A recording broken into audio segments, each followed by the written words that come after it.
Well, thank you for having me here today, and thank you to MPP Jim Wilson for joining us all the way from Simcoe Grey. Now, some people would be saying, what is the leader of the Progressive Conservative Party doing at an OPSU rally? Now, Smokey would not be surprised because I've been meeting with Smokey Thomas since I've been leader of the party and before. I actually take a different perspective. I believe there's no monopoly on a good idea.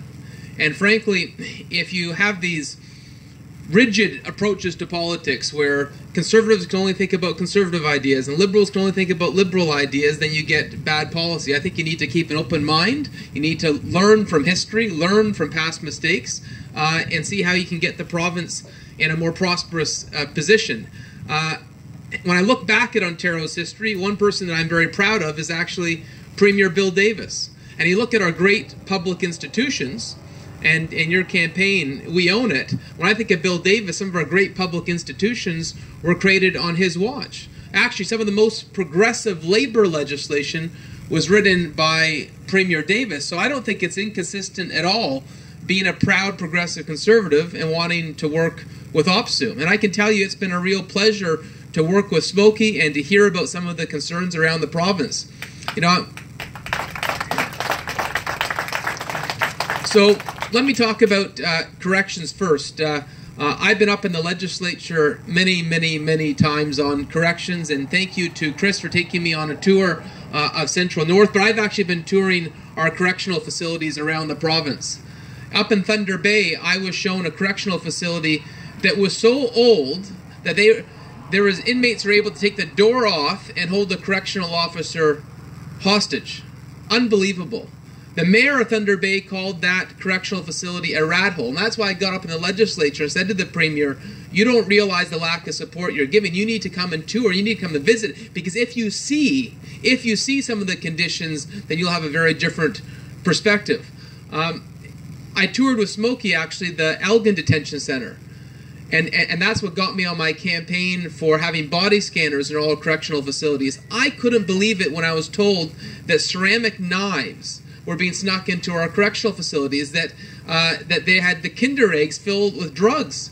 And it was even a debate. It was even a debate at Queen's Park whether we'd want to spend the money to have body scanners. I think you need to have the tools to make sure we protect the integrity of our correctional facilities. And there should have been no debate there. And in terms of the staffing levels, I've been up on that as well in question period. The Ombudsman report was very clear.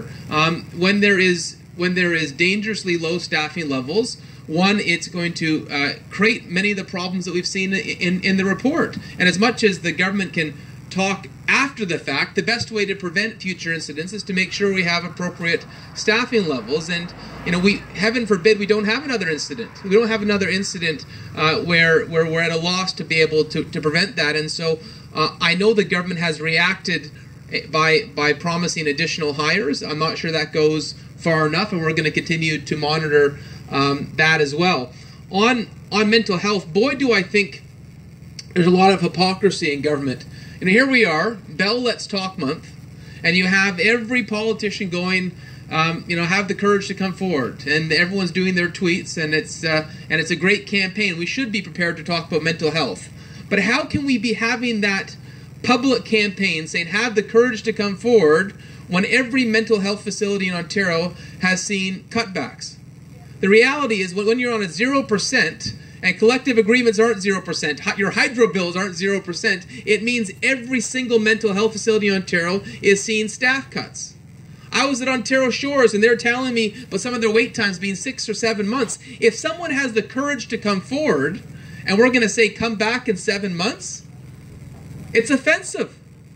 I think we've matured as a society that we don't say that ignore mental health issues. We don't sweep it under the carpet. We actually take it seriously now. And I'm glad the public understands that, but as long as we see inadequate funding in mental health in Ontario, whether it's at Waypoint or anywhere else, then we're not responding properly. And government is not honoring what the public feels we should be doing. And so I'm going to continue to get up in the legislature and make sure that we have the proper resources to support mental health in this province. The other thing I wanted to mention is on the We Own It campaign. I think I surprised a lot of people 2 years ago when we had the debate on the privatization of Hydro One. The Premier said, oh, you're a conservative, you guys privatized the 407 a few decades ago, of course you're going to support us on the privatization of Hydro One. And I said, well, actually, when they had the 1995 election, I wasn't even old enough to vote, and I'm not going to tie ourselves to positions based on what's happened in the past. I want to learn from what's happened in the past. I want to, and frankly, you know, that didn't work out as people had hoped. And so when it came to the vote on Hydro One, when it came to that debate in the legislature on whether we should have a fire sale of Hydro One, I was proud to oppose it, because the fire sale of Hydro One is short-sighted. It's going to hurt Ontario. The Financial Accountability Officer says we lose a $700 million revenue tool. You know, we're going to lose the ability to make sure that there's policy that's in the best interest of Ontario. You know, I'm going up later today to Sault Ste. Marie, and I look at that beautiful potential in Northern Ontario. You know, if it's a private company, why are they going to be concerned about transmission lines in Northern Ontario? Why are they going to be concerned of what's in the best interest of Ontario when they're only concerned about profit? And right now, we already see an organization that frankly, through disclosure we've seen, is not in good shape.